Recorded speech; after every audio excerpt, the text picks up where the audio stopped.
Kita berdoa. Terima kasih Tuhan yang baik, Allah yang kami sembah di dalam Yesus Kristus. Tuhan telah bangunkan kami di pagi ini dalam ibadah kami bersama para hamba-Mu lewat Kingdom Family Indonesia. Kami berdoa secara khusus buat hamba-Mu Pak Suyadi yang akan menyampaikan firman di tengah-tengah kami. Berkati beliau Tuhan. Biarlah hikmat bijaksana dari Tuhan tercurah urapan Roh Kudus. Begitu juga dengan kami semua yang mendengarkan. Bahkan Tuhan berkati semua para hamba-Mu yang akan ikut gabung dalam ibadah ini. Supaya kami semua boleh sama-sama diberkati Tuhan. Kami berdoa untuk sarana yang kami pakai. Biarlah Tuhan memberkati jaringan yang kami pakai Tuhan. Sehingga pemberitaan firman Tuhan boleh berjalan dengan baik. Biarlah peribadahan hak kami dalam lindungan, dalam kuasa Tuhan, sehingga semua berjalan dari awal sampai selesai, sehingga ibadah kami betul-betul menjadi ibadah yang menyenangkan Tuhan. Persiapkan hati kami dengan curahan Roh Kudus, supaya kami diberkati dengan baik. Terima kasih Bapa. Terpujilah Engkau Bapa di surga. Di dalam Yesus Kristus kami buka ibadah kami. Amin. Terima kasih Ibu Lucy. Ya. Terima kasih semuanya. Selamat pagi, Shalom. Puji Tuhan. Pagi hari ini kita kembali diteguhkan lewat pujian penyembahan kita, juga firman Tuhan yang menjadi kekuatan kita untuk kita melangkah dalam tuntunan Tuhan pagi hari ini. Baik, kita langsung kepada Alkitab kita di dalam kitab Wahyu pasal 2. Wahyu pasal 2 ayat 8 sampai 11. Demikian bunyi firman Tuhan kepada jemaat di Smyrna. Dan tuliskanlah kepada malaikat jemaat di Smyrna. Inilah firman dari yang awal dan yang akhir, yang telah mati dan hidup kembali. Aku tahu kesusahanmu dan kemiskinanmu, namun engkau kaya. Dan fitnah mereka yang menyebut dirinya orang Yahudi, tetapi yang sebenarnya tidak demikian. Sebaliknya, mereka adalah jemaah iblis. Jangan takut terhadap apa yang harus engkau derita. Sesungguhnya iblis akan melemparkan beberapa orang dari antaramu ke dalam penjara, supaya kamu dicobai dan kamu akan beroleh kesusahan selama 10 hari. Hendaklah engkau setia sampai mati, dan aku akan mengaruniai kepadamu mahkota kehidupan. Siapa bertelinga, hendaklah ia mendengar apa yang dikatakan Roh kepada jemaat-jemaat. Barang siapa menang, ia tidak akan menderita apa-apa oleh kematian yang kedua. Puji nama Tuhan yang menjadi ayat penekanan pada pagi hari ini, yaitu di ayat 10 bagian C. Hendaklah engkau setia sampai mati, dan aku akan mengaruniakan kepadamu mahkota kehidupan. Bapak Ibu yang dikasih dalam Tuhan Yesus Kristus, kita tahu dalam kitab Wahyu ini, jemaat yang mula-mula ada 7 jemaat, dan salah satunya adalah jemaat yang di Smyrna, ya, yang kita akan perhatikan di mana jemaat ini adalah jemaat yang di mana dilayani seorang uskup yang bernama Polikarpus. Ada 2 jemaat yang masih bertahan sampai hari ini. Artinya bertahan itu masih ada jemaatnya. Kita tahu setelah penaklukan Islam di Bizantium, 7 jemaat ini semua menghadapi dampak yang besar, di mana gereja-gereja banyak dihancurkan, dirusak.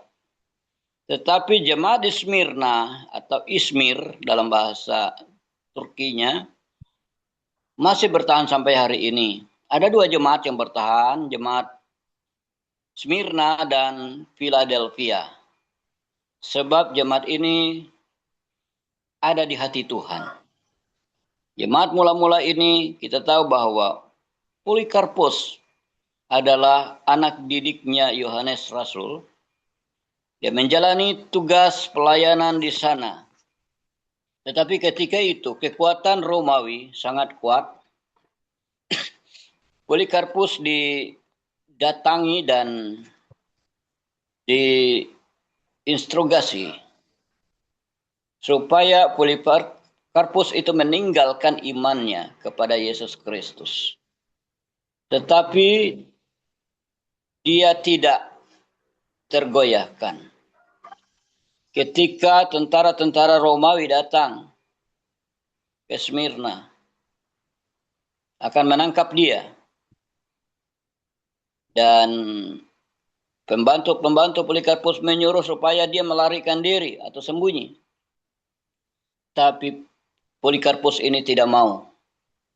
Dia bilang, jangan kita takut kepada manusia, takutlah kepada Allah yang mampu membunuh baik jiwa dan roh, tubuh, jiwa dan roh. Dan dia suruh pembantu-pembantunya untuk kasih makan orang-orang yang datang mau menangkap Bapak Polikarpus. Sehingga setelah makan, mereka tetap tidak reda kemarahan atas perintah Kaisar bahwa Polikarpus ini harus ditangkap hidup atau mati karena dia tidak mau menyembah kepada Kaisar. Setelah ditanya, diinterogasi, Polikarpus katakan, sudah 76 tahun aku mengikuti dia atau mengikuti Yesus. Tidak satupun saya mendapat sesuatu yang salah tentang dia dalam hidupku. Mana mungkin aku tidak menyembah dia sebagai Raja dan Juru Selamatku. Mengatakan demikian, tersinggunglah pasukan-pasukan Romawi ini. Lalu dia ditangkap, diikat di salah satu tiang, dilumuri dengan minyak dan dibakar. Ternyata api tidak memakan dia setelah dihidupin api. Api itu melengkung dan tidak makan Uskup Polikarpus ini. Dan dia diturunkan dan dengan tombak dia ditombak oleh pasukan Romawi yang ditugaskan itu. Nah, Bapak Ibu yang kekasih dalam Tuhan, kita melihat penderitaan gereja mula-mula itu luar biasa. Selain kekuatan dari Kaisar Romawi, setelah itu terjadi penaklukan Bizantium oleh tentara-tentara Islam. Dan begitu keras. Tetapi orang-orang percaya tetap masih bertahan seperti di Smyrna ini. Dari pembacaan ini ada 2 hal yang mengakibat mengapa orang sampai bertahan sampai akhir hidupnya. Tidak takut dengan maut, tidak takut dengan ancaman pedang. Kalau saya perhatikan minimal 2 hal besar. Pertama, dia memiliki pengalaman spiritual yang tidak terlupakan tentang Tuhan. Kehadiran Tuhan dalam hidupnya. Masa dulu dan masa kini tetap terjadi itu Bapak Ibu. Ada banyak tempat-tempat yang tidak terjangkau oleh Injil. Bahkan penginjil-penginjil tidak berani masuk ke situ. Kalau masuk ancaman nyawa. Tetapi Tuhan tidak kurang cara. Dia bisa melewati mimpi, bisa melewati pernyataan, misalnya waktu ketika mereka menyembah Tuhannya, Tuhan Yesus hadir. Dan menyatakan dirinya adalah Tuhan dan Juru Selamat. Yang kedua, kita lihat orang bertahan sampai akhir karena dia mengalami kuasa kebangkitan dan pekerjaan Roh Kudus dalam hidup seseorang.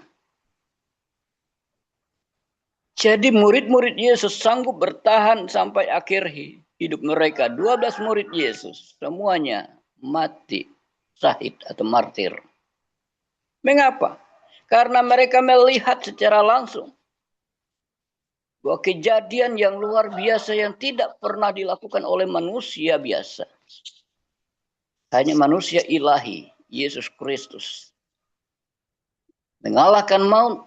Sebab dia katakan, pada hari yang ketiga aku akan bangkit. Jadi sudah diberitahukan lebih dulu.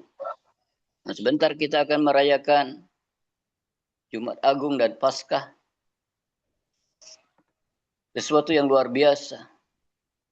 Kalau lahir, mungkin semua kita lahir dengan secara fisik. Tetapi yang berkorban, yang disalib, berani mampu disalib oleh orang lain, oleh kesalahan orang lain, belum tentu ada yang mau. Tapi Yesus bukan oleh karena dia salah, tapi karena dosa kita, dosa saya dan dosa saudara. Supaya kita ini layak kepada Tuhan, sudah dia tanggung di atas kayu salib. Nah, kuasa kebangkitan Yesus dari kematian inilah. Dan peranan Roh Kudus dalam hidup orang percaya. Semenjak terjadi pencurahan Roh Kudus di loteng Yerusalem, apa yang terjadi? Murid-muridnya dengan semangat, dengan keberanian yang luar biasa. Waktu mereka dihadapkan dengan Sanhedrin, yaitu majelis agama Yahudi, Petrus dengan berani, gagah berani. Awalnya kan dia adalah seorang yang kecut, tawar hati. Melihat Yesus betul-betul ditangkap, disiksa. Kecut. Malah mengatakan, aku tidak kenal dengan itu, dengan Yesus. Anak kecil nanya. Ini juga salah satu dari pengikut Yesus itu.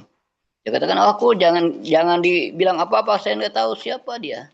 Nah, tetapi setelah Yesus memandang dia, dan dalam keadaan derita itu, akhirnya dia menyesal. Dan pertobatan Petrus kembali terjadi. Sehingga pada hari Pentakosta, Pentakosta artinya hari ke-50. Yesus bangkit dari kematian. 40 hari dia bersama dengan murid-muridnya dan orang banyak ketika itu. Dan 10 hari setelah 40 hari itu jadi ke-50 terjadi pencurahan Roh Kudus. Jadi pencurahan Roh Kudus sehingga orang-orang percaya bukan hanya murid Yesus. Mereka dengan sukacita, dengan keberanian memberitakan kabar kesukaan itu kepada semua bangsa. Mereka keluar dari Yerusalem memberitakan Injil Yesus Kristus. Bapak Ibu Saudaraku, Roh Kudus ini penting. Makanya di gereja yang saya layani, saya tidak mau orang berdebat masalah baptisan. Katanya ada yang kelompok mengatakan, wah harus diselam. Tapi ada yang mengatakan, wah kami sudah dipercik baptis juga. Saya bilang bukan di situ yang kita kejar. Yang perlu kita kejar adalah kita dibaptis oleh Roh Kudus. Ketika Roh Kudus membaptis kehidupan kita, doktrin-doktrin apapun dalam gereja-gereja, dalam sinode-sinode itu mengalahkan semuanya. Peranan Roh Kudus ini sangat penting. Sebab itu, rindukan hal ini terjadi atas hidup kita. Orang-orang yang terdahulu, mungkin saudara pernah dan tidak asing lagi apa yang dinyanyikan waktu Billy Graham. Dia pelayanan kemana-mana, dia angkat pujian ini, yaitu I have decided to follow Jesus. Itu yang digubah oleh seorang musisi yang bernama William Jason Reynolds. Dan ini pernah menjadi himne yang dibawa oleh penginjil atau misionari dari suku Garo dari India yang bernama Sando Sundar Singh.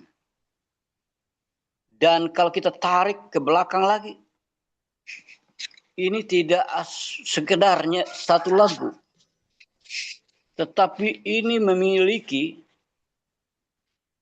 cerita, memiliki sejarah yang begitu mengerikan, di mana seorang yang bernama Nokseng dari desa Assam, India Timur,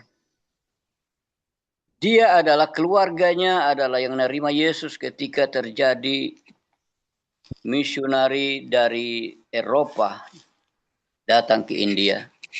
Dan sampai waktunya misionari itu balik lagi dan satu keluarga ini percaya Yesus. Oleh karena desa itu mendengar dan melihat bahwa keluarga Noseng itu beda dengan agama lama mereka atau agama purba mereka. Dilaporlah kepada kepala suku dan didatangi. Sehingga mereka menekan Nokseng dan keluarganya. Pilih dua pilihan. Kau tetap percaya Yesusmu itu, tetap bertahan dalam imanmu, hari ini juga kalian akan dibabat habis. Tetapi kalau mau menyangkal, menolak keyakinan yang baru itu, kita kembali kepada kepercayaan lama kita, maka kalian akan selamat. Apa yang dikatakan oleh Nokseng? Ditanya, pertanyaan pertama. Mereka tarik anak Nokseng yang dua orang itu dan dihadapkan dengan pedang. Kalau engkau tetap bertahan dalam imanmu, kalian semua yang bertahan dalam iman kalian kepada Yesus itu, maka anak dua ini akan diselesaikan. Tapi apa yang dikatakan oleh Nokseng dalam bahasa aslinya, Maine yo Yesu Chon Lihai, artinya mengikut Yesus keputusanku. Dan aur pece na hatunga tak ingkar ku tak ingkar. Ditebaslah kedua anak Nokseng ini. Darah berhamburan. Kemudian ditarik lagi istrinya. Kau tetap bertahan? Kalau engkau bertahan, maka istrimu akan dipenggal. Kalau engkau kembali ke agama lamamu bersama dengan kami, maka ada kesempatan lagi kalian berdua istrimu akan melahirkan atau memberi keturunan. Apa yang dikatakan oleh Nokseng? Dia tetap bertahan. Dia katakan koisat deyanade, artinya akan tetap mengikut Yesus walau sendiri. Dan akhirnya dikatakan, aur pace nahatunga. Artinya, kota ingkar. Aku tidak mengingkari. Pedang menghantam istrinya. Bersimbah darah. Bayangkan saudaraku, kalau di mata kita atau di depan saya, anak, istri saya sudah dipotong, sudah bersimbah darah. Mungkin mereka terkapar, masih kelepar-kelepar kesakitan. Dan mata saya sendiri melihat. Gentar juga. Bisa juga berlaku. Matius 10 ayat 16 itu. Ya. Cerdik seperti ular, tulus seperti merpati. Ayolah, ikutlah dulu, nanti akan balik lagi. Nah, itu bisa. Banyak terjadi Bapak Ibu. Jadi penggunaan ayat ini supaya melindungi diri dari maut. Tetapi apa yang dikatakan oleh Noksing? Setelah anak istri sudah dipenggal, sudah mati. Dan yang ketiga, dirimu sendiri. Kalau engkau tetap bertahan, maka engkau mengalami nasib yang sama. Apa yang dikatakan? Pece sansan, aur age masiha. Aur pece na hatunga. Aur pece na hatunga. Itu kalau sudah apanya? Liriknya, tetapi waktu itu bukan lirik, perkataan. Belum ada yang nyusun lagu. Nah, Bapak Ibu Saudaraku, dia sendiri ditebas. Tetapi setelah itu kita tahu bahwa kepala suku dan orang-orang yang mengeksekusi satu keluarga ini tidak tenang hidupnya. Tidur tidak bisa, makan tidak bisa. Apa yang menjadi pengaruh dalam kehidupan kepala suku dan orang-orang yang mengeksekusi Nokseng? Mereka teringat bagaimana bertahan dalam kesetiaan. Kematian itu tidak menjadi persoalan. Dia tetap dalam iman yang teguh. Setelah itu Bapak Ibu, terjadi kegerakan yang besar. Terjadi pertobatan. Terjadi yaitu orang-orang percaya akan Yesus dari kepala suku bahkan sampai seluruh masyarakatnya. Jadi darah orang yang mati martir oleh karena firman Tuhan, dia tidak mati begitu saja, tapi darahnya akan berteriak. Dan darah itu akan datang kepada Tuhan, suaranya datang kepada Tuhan, dan Tuhan akan membuat kesuburan di tempat itu. Ya. Jadi oleh sebab itu Bapak Ibu, di Indonesia pun sudah banyak yang menjadi martir. Kalau kita lihat, yaitu Samuel Munson dan Henry Lehman, ya, juga mati martir, ya, di Lubuk Pining pada tahun 1834. Misionari tidak kembali kepada yang mengutusnya. Dia sudah meninggal. Tetapi darah mereka itu membuat kesuburan. Orang Batak terima Injil. Di masa Nomensen terjadi pertobatan besar. 30.000 orang Batak pedalaman terima Injil, terima keselamatan. Dan dampaknya kepada kaum keturunannya. Dampaknya sampai hari ini. Saya sudah keliling tempat-tempat di mana, apalagi di Indonesia, tidak ada tempat di Indonesia yang nggak ada orang Batak. Pasti ada. Pasti ada. Baik di pemerintahan, di dunia usaha. Ya bukan menyanjung-nyanjung, tetapi itu kenyataan dampak dari terima Injil. Sampai di luar negeri. Pasti ada, setiap negara pasti ada orang Batak. Oh, kayak orang Yahudi juga. Selalu ada. Dan itu adalah dampak karena firman Tuhan yang hidup itu sudah menjadi bahagian hidup keturunannya. Dan juga kita melihat juga di tanah Toraja. Seorang misioner yang mati di sana, Anthony Aris van Del Res. Pada tahun 1917 ditombak Bapak Ibu. Ditombak mati. Disangka sia-sia, tidak. Itu orang Toraja. Saya banyak teman orang tua Toraja. Kalau dia ambil bagian di dalam pelayanan, menjadi pendeta, pasti jadi Bapak Ibu.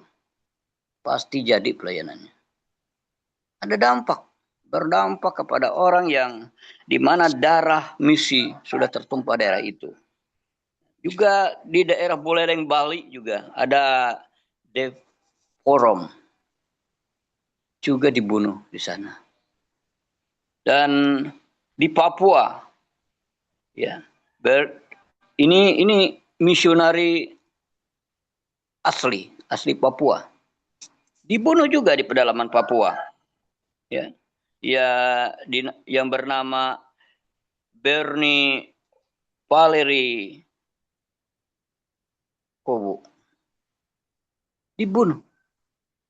Tapi lihat orang Papua. Luar biasa. Saya melihat KKR di Papua luar biasa. Teman saya dari sini pelayanan ke Papua. Semua dari pedalaman itu keluar mencari Tuhan. Merindukan kehadiran Tuhan. Sampai sekarang mereka punya prinsip Papua for Israel. Nah, mereka adalah penyanjung Israel. Dan juga ada juga di tanah Jawa yang martir ini penduduk asli tapi sudah menjadi pemimpin, yaitu Romo Sanjaya pada tahun 1948 menjadi martir. Di Kalimantan banyak Bapak Ibu, apalagi saya lihat sejarahnya di Banjarmasin. Itu dari Jerman mengirim banyak di situ, tapi waktu pergolakan perang Banjar, orang misi tidak tahu apa-apa, tetapi menjadi sasaran orang misi. Banyak yang mati dibunuh dengan pedang mereka. Bapak Ibu Saudaraku, tidak pernah mahkota itu didapat tanpa pengorbanan. Ya. Kita akan mendapat mahkota. No cross, no cry, no crown. Tanpa salib, tanpa tangisan, tidak ada mahkota. Jadi salib dan tangisan itu mahkota sudah tersedia. Tuhan janji. Tidak akan pernah dia melalaikan janjinya. Itu sebabnya Bapak Ibu hari ini. Biarlah kita tahu bahwa orang yang tetap bertahan sampai akhir karena dia pengalaman secara khusus dengan Tuhan. Dia mengalami sesuatu yang tidak pernah dia pikirkan terjadi dalam hidupnya. Yusuf Roni bertobat, tapi sebelum bertobat, berapa ratus gereja dia bakar. Tuhan sendiri yang menjamah dia. Hanya satu ayat yang membuat dia pusing. dan Roh Kudus menjamah hidupnya, yaitu Yohanes 1 ayat 1. Pada mulanya firman, dan firman itu bersama-sama dengan Allah, dan firman itu adalah Allah. Dia baca bolak-balik, dia baca itu. Akhirnya Roh Kudus menjamah dia. Siapa firman itu? Akulah Yesus Tuhan. Dia bertobat. Walaupun dia sudah mendiang, sudah meninggal, tapi jasa-jasanya luar biasa untuk membela kekristenan. Nah, Bapak Ibu yang kekasih dalam Tuhan Yesus Kristus, segala yang kita lihat seolah-olah itu hanya pengorbanan kecil.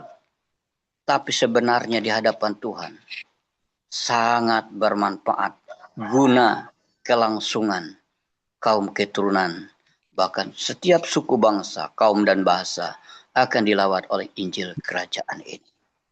Bapak Ibu yang kekasih, tahun 1992 itu saya sudah di pelayanan. 1990 saya sudah di pelayanan, menjadi pengerja atau pikar itulah. Ditugaskan tidak bersama dengan pendeta senior, tapi ditugaskan di pedalaman. Tetapi di situ banyak pelayanan, ada 8 desa kita layani. Selama 2 tahun, pelayanan itu tidak ada yang baik, selalu hasilnya negatif terus dalam pandangan pendeta pembina saya. Tapi siapa yang buat itu? Adalah istrinya yang melapor aneh-aneh. Nah, saya berpikir sudah saya bekerja dengan sebaik mungkin, dengan sekeras mungkin, dengan ya semaksimal kemampuan saya. Tetapi terus tidak baik. Lalu saya punya keputusan. Kalau begini, tidak usahlah. Banyaklah pekerjaan yang mulia yang lain. Tidak usah harus melayani Tuhan. Biar orang lain yang melayani, saya dukung. Kalau saya punya uang, saya dukung uang saya. Sama aja. Saya bekerja waktu itu. Saya kerja keras. Sebab saya sudah tinggalkan pekerjaan mendidik saya. Sudah lama saya tinggalkan ketika saya bertobat. Dan saya bekerja di dunia ya namanya pertarungan cari uang. Dan apa yang terjadi? Betul. Dapat. Tetapi akhirnya saya jatuh sakit. Jatuh sakit itu beda sakitnya. Sakitnya sampai sudah ke alam yang lain. Saya pikir itu sudah mati suri. Dan saya menemukan ada 3 hal yang saya alami dalam tempat itu. Yaitu perjalanan saya sudah tidak menginjak tanah lagi. Tetapi sampai kepada tujuan apa yang saya mau. Ada orang yang memandu saya. Ada lagi, perut saya tidak pernah ada rasa lapar. Yang ketiga, saya heran. Di mana saya berada itu selalu terang benderang, luar biasa bersih, sampai berkilauan. Tidak dapat kita bandingkan dengan apa yang ada. Tetapi matahari tidak ada di situ. Dan banyak rumah di sana Bapak Ibu. Banyak rumah, setiap rumah ada orangnya. 1 orang 1 rumah. Ketika itu saya belum ketemu kalau saya punya rumah, tidak ada waktu itu. Sampai sejauh saya berjalan di kota itu. Jadi orang yang memandu di belakang saya yang tidak kelihatan hanya suara itu katanya, balik kamu, belum waktunya kamu di sini. Kamu tinggalkan pekerjaan yang kami tugaskan. Hanya saya balik. Nah Bapak Ibu Saudaraku, di pelayanan jangan sampai kita kecewa. Itu pengalaman saya, akhirnya keputusan melayani Tuhan sampai kapanpun juga. Dan juga keluarga saya melayani Tuhan. Apapun yang terjadi dalam hidup tetap melayani Tuhan. Baik hidup maupun mati. Itu sudah ada dalam pengetahuan Tuhan. Bapak Ibu yang kekasih, inilah firman Tuhan pagi hari ini. Biar kita mengasihi Tuhan, melayani Tuhan, melakukan yang terbaik. Walaupun banyak risiko yang kita harus hadapi. Wajar, itu risiko itu mengasah kita. Supaya kita lebih tajam lagi di dalam pelayanan. Tuhan memberkati kita semua. Kita berdoa. Terima kasih Bapa yang baik. Hamba-Mu terbatas menyampaikan. Tetapi Roh Kudus, Roh yang tidak terbatas untuk memberikan kepada kami pengertian, pengalaman, bahkan inspirasi yang lebih dalam lagi. Padamu ya Tuhan, kau taruhkan setiap kata dan kalimat dari firman ini. Kau berkata-kata di setiap hati kami, setiap iman pengharapan kami. Sehingga kami menjadi orang yang setia sampai akhir hidup kami. Sebab Engkaulah yang awal dan yang akhir. Sebagaimana Polikarpus setia sampai mati. Bagaimana Nokseng setia sampai mati. Dan juga penginjil-penginjil, misionari-misionari yang terdahulu, setia sampai mati. Dan Tuhan Yesus sudah memberikan contoh setia kepada Bapa sampai mati di kayu salib. Terima kasih Bapa di surga. Kami mengucap syukur buat firman pagi hari ini. Di dalam Yesus Kristus Tuhan kami telah terima. Haleluya, haleluya. Amin.